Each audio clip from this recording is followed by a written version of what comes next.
ত্রাণের ঢেউটিন ক্রয়ে অনিয়ম, পিপিআর লঙ্ঘন ও সরকারের ভ্যাট আত্মসাৎ। সরকারের দুর্যোগ ব্যবস্থাপনা অধিদপ্তরের অধীন ত্রাণ ও পুনর্বাসন কার্যক্রমের ঢেউটিন ক্রয়ে ব্যাপক অনিয়ম হয়েছে। মিথ্যা তথ্য দিয়ে পিপিআর লঙ্ঘনের মাধ্যমে সরাসরি ক্রয় পদ্ধতি অনুসরণ করা হয়েছে। বলা হয়েছে, Bangladesh machine tools factory BMTF নিজেরা উৎপাদিত ঢেউটিন দুর্যোগ ব্যবস্থাপনা অধিদপ্তরকে সরবরাহ করবে। এই প্রতিশ্রুতি দিয়ে সরাসরি ক্রয় পদ্ধতিতে কার্যাদেশ নিয়েছে BMTF, কিন্তু আদতে তারা উৎপাদন করেনি। টিকে গ্রুপ থেকে ঢেউটিন কিনে এনে তা দুর্যোগ ব্যবস্থাপনা অধিদপ্তরকে সরবরাহ করেছে। এতে পিপিআর লঙ্ঘন করা হয়েছে। সরাসরি ক্রয় পদ্ধতির কারণে দর প্রতিযোগিতার কোনো সুযোগ ছিল না। ঢেউটিনের দাম ধরা হয়েছে বাজার দরের চেয়ে অনেক বেশি, এমনকি সরকারের প্রায় 3 কোটি টাকা ভ্যাটও ফাঁকি দেওয়া হয়েছে। দুর্যোগ ব্যবস্থাপনা অধিদপ্তরের দুর্নীতিবাজ কর্মকর্তারা এসব অনিয়মের সঙ্গে সরাসরি জড়িত বলে সংশ্লিষ্ট সূত্র জানিয়েছে।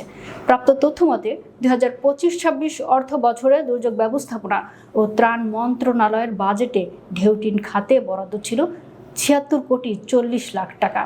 এর মধ্যে থেকে সর্বশেষ 34 কোটি 9 লাখ 26,800 টাকার ঢেউটিন কেনা হয়। 5টি প্যাকেজের টেন্ডার আইডিতে ঢেউটিনগুলো কেনা হয়।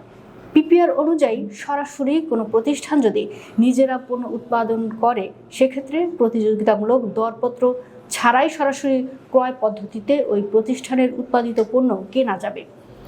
Bangladesh machine tools factory limited নিজেরা ঢেউটিন উৎপাদন করে এবং নিজেদের উৎপাদিত ঢেউটিন তারা সরবরাহ করবে। এই অঙ্গীকারনামায় প্রতিষ্ঠানটি চুক্তি করে দুর্যোগ ব্যবস্থাপনা অধিদপ্তরের সঙ্গে। ঢেউটিনগুলোর ক্রয় মূল্য ধরা হয়েছে প্রতি মেট্রিক টন 1,99,800 টাকা করে। বাজার দরের চেয়ে এই মূল্য অনেক বেশি, জানিয়েছে সংশ্লিষ্ট। বাজারের সর্বোচ্চ মানের ঢেউটিন প্রতি মেট্রিক টন 1,40,000 টাকার কাছাকাছি। ত্রাণের ঢেউটিন কখনোই ভালো মানের কেনা হয় না, এটা সবারই জানা কথা। বাংলাদেশ মেশিন টুলস ফ্যাক্টরি সরবরাহ করা এই ঢেউটিনগুলো সরজমিন পরিদর্শনে নিম্নমানের বলে প্রতীয়মান হয়েছে।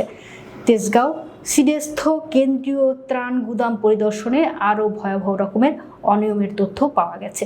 তাহলেও প্রত্যেকটি ঢেউটিনের গায়ে টিকে কোম্পানির সিল রয়েছে, অর্থাৎ টিকে কোম্পানির উৎপাদিত ঢেউটিন এগুলো।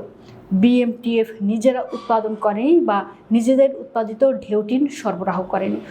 অবাক ব্যাপার হলো, ঢেউটিন সরবরাহের কাজে এরকমের জালিয়াতি তো করা হয়েছেই, এমনকি নিজেদের উৎপাদিত পণ্য একথা দাবি করে সরকারের ভ্যাটও ফাঁকি দেওয়া হয়েছে।